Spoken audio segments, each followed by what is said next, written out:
जय गुरु जी, शुक्राना गुरु जी, सारी प्यारी संगत को जय गुरु जी। संगत जी, आज मैं आपको अपने इस सत्संग में बताऊंगी कि गुरु जी का अगर अपने घर में सत्संग करना है तो कैसे करें, किन चीज़ों का ध्यान रखें और क्या क्या चीज़ें हमें करनी चाहिए। हम जो सत्संग हम घर में करते हैं वो हमारा 2 घंटे का भी हो सकता है जी, और 1 घंटे का भी हम कर सकते हैं। 2 घंटे के सत्संग में हमें लंगर प्रसाद का आयोजन करना होता है, यानी कि चाय प्रसाद के बाद लंगर प्रसाद का इंतज़ाम करना होता है गुरु जी के लिए। और 1 घंटे के सत्संग में सिर्फ हम या तो दोनों चीज़ें कर सकते हैं, नहीं तो हम सिर्फ चाय प्रसाद के लिए भी हम उसका प्रबंध कर सकते हैं।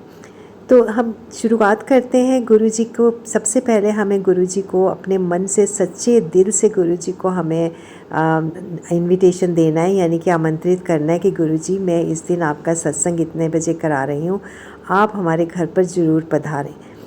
तो आपका स्वागत है गुरु जी। ये हमारे जो मन का विश्वास है। और सबसे बड़ी बात ये होती है कि जब हम गुरु जी को इनविटेशन दे रहे हैं, आमंत्रण दे रहे हैं, निमंत्रण दे रहे हैं, तो उसमें हमारे दिल में कोई शंका, कोई किसी तरह का शक या शुबा नहीं होना चाहिए कि गुरु जी आएंगे नहीं आएंगे, हमें दिखेंगे कि नहीं दिखेंगे। बिल्कुल इस तरह की कोई बात हमारे दिल में नहीं होनी चाहिए। हमें पूरे मन की श्रद्धा और पूरे अटूट विश्वास के साथ गुरु जी को निमंत्रण देना है कि गुरु जी, मैं इस दिन अपना सत्संग आपका करवा रही हूँ, आप पधारें हमारे घर में, आपका स्वागत है गुरु जी।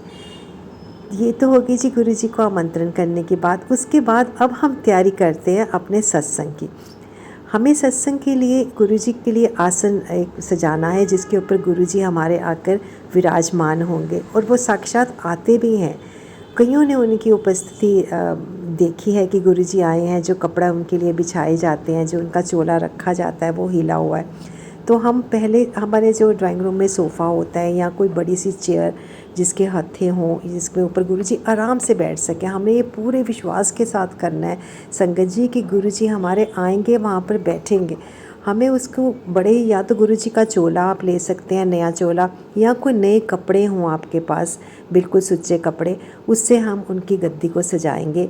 और उसके पीछे हमें रखने हैं 2 बड़े ही अच्छे कवर, कुशन कवर्स, और वो कुशन कवर भी हमारे बिल्कुल नए होने चाहिए, साफ़ सुथरे होने चाहिए। तो क्योंकि हम गुरु जी का स्वागत कर रहे हैं, गुरु जी के आने की तैयारी कर रहे हैं। और जो आसन हम लगाते हैं उसके दोनों साइडों पे, अब ये आसन हमारा सज गया, उसको आप जितना मर्जी सजा लीजिए। गुरु जी का जितना हम स्वागत करें उतना ही कम है। उनको फूलों से सजाएं, गुलाब के फूलों से सजाएं, बहुत अच्छा लगेगा। रोज़ पेटल से सजाएं उनको। और जितना हम अच्छी अच्छी चुनियाँ लेके भी सजा सकते हैं, अगर हमारे पास गुरु जी का चोला नहीं है, पर वो सब कुछ नया होना चाहिए संगत जी। अब आती है जी बारी गुरु जी के चरण कमल, गुरु जी कहाँ पर रखेंगे। जब गुरु जी हमारे आएंगे, चलकर हमारे घर के अंदर विराजमान होंगे, तो आके गद्दी पे बैठेंगे, तो चरण के नीचे भी, उनके चरणों के नीचे हमें एक बहुत ही सुंदर सा कुशन रखना है। उसके ऊपर हमें बहुत सारे फूल बिछाने हैं, ताकि जो गुरु जी चल के आए हैं उनके पैरों की सारी जो थकावट है वो दूर हो जाए। ये तो हमारे अपने मन के भाव हैं कि हम कैसे उनका स्वागत करें। आप जितना घर को सजाएं, जितना उनका दरबार सजाएं, उतना ही अच्छा लगता है मन को, और गुरु जी को भी बहुत अच्छा लगेगा। गुरु जी के आसन के दोनों साइड्स पे टेबल रखें, और एक साइड पे शिव जी की छोटी सी कोई मूर्ति आपके घर में, और साथ में रखें आप गणेश जी की मूर्ति, और दूसरी तरफ आप टेबल पे रखें उनके लिए पानी का गिलास। जब गुरु जी आएंगे तो पानी ज़रूर पिएंगे, और वो प्रसाद हम सबको देंगे। ठीक है जी। पानी आप बॉटल्स भी रख सकते हैं सारी संगत के लिए। जैसे ही संगत आए सबको एक एक बोतल पानी का, वो भी जल प्रसाद है, बहुत ही पवित्र माना जाता है और बहुत शक्ति होती है। गुरु जी का स्वागत जब ये सब कुछ हो जाएगा, दोनों तरफ टेबल्स भी बहुत सुंदर तरह से सजाएं, कपड़े उनके ऊपर अच्छे साफ़ सुथरे सुच्चे बिछाएं। अब एक सुंदर सी थाली तैयार करें फूलों से सजी हुई, उसमें एक बहुत प्यारी सी जोत गुरु जी के जलाकर सामने रखें। अब बिल्कुल एक निश्चित टाइम पर, जिस टाइम पे हमने गुरु जी को बुलाया, उस टाइम अपनी जो हम प्लेलिस्ट हमने तैयार किया, अगर हमारा घंटे का है तो घंटे की आप शब्द उसमें कर सकते हैं, चला सकते हैं। और या अगर 2 घंटे का है तो आप 2 घंटे वाली कोई अपना प्लेलिस्ट तैयार करके रखें, वो आप चलाएं। सबसे पहले होता है जी वेलकम बैंड। जब वेलकम बैंड जिस टाइम पे हमने गुरुजी को बुलाया हुआ अपने घर में, उस टाइम हमें सत्संग शुरू कर देना चाहिए, क्योंकि गुरुजी बहुत ही डिसिप्लिन में बिलीव करते थे, बहुत ही समय के पाबंद थे वो। उन्हें सब कुछ डिसिप्लिन में रहना बहुत अच्छा लगता है। किसी से आपस में बात नहीं करनी जब शब्द चल रहे होते हैं। तो सबसे पहले होगा जी वेलकम बैंड।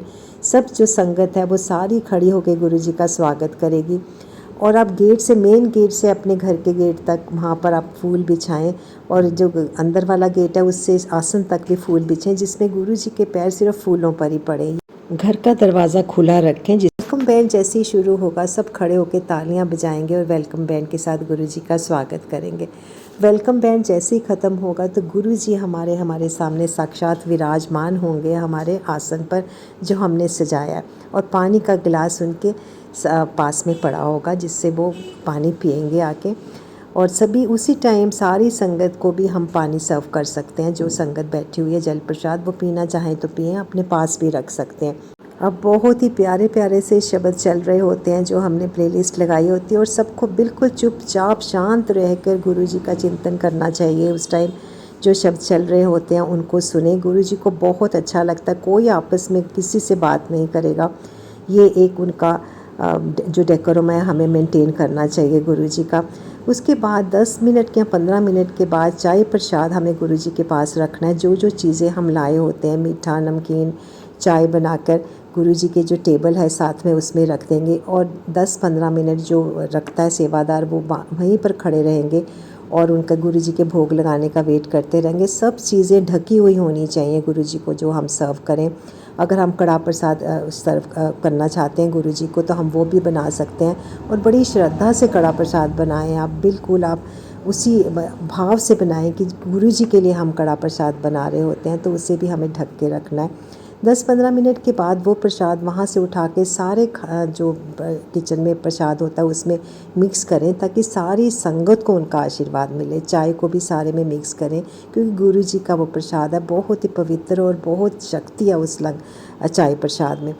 चाय प्रसाद के बाद जब हमारे शब्द सभी कंटिन्यू रहते हैं, चलते रहते हैं। अगर लंगर प्रसाद का इंतज़ाम है बाद में तो आरती होती है शिव जी की। पहले हमारा वो गुरुजी का गुरु मंत्र चलते हैं, ओम नमः शिवाय शिवजी सदा सहाय, ओम नमः शिवाय गुरुजी सदा सहाय।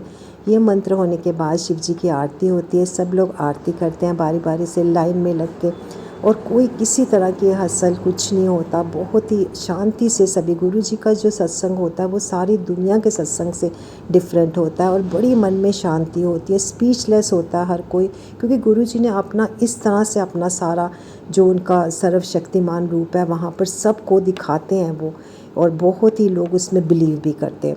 तो शिव जी की आरती होने के बाद लंगर प्रसाद सर्व किया जाता है, और लंगर प्रसाद में बहुत शक्ति है।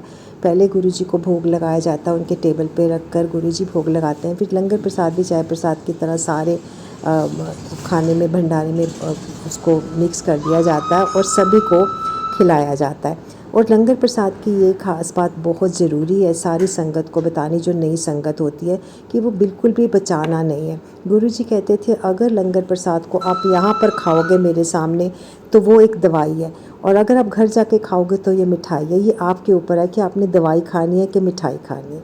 कितनी सच्ची बात, और कितने थोड़े शब्दों में गुरुजी ने हमें समझाई जब वो अपने चोले में थे।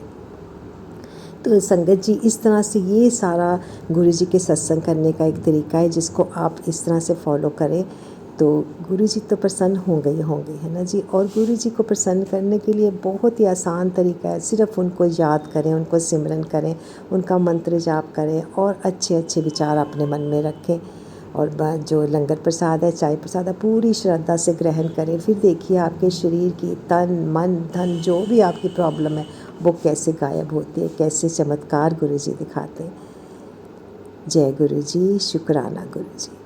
आप कमेंट सेक्शन में ज़रूर बताइए कि आपको आज सत्संग कैसा लगा संगत जी, और चैनल को सब्सक्राइब करें, लाइक करें और शेयर करें। जय गुरुजी, शुक्राना गुरुजी।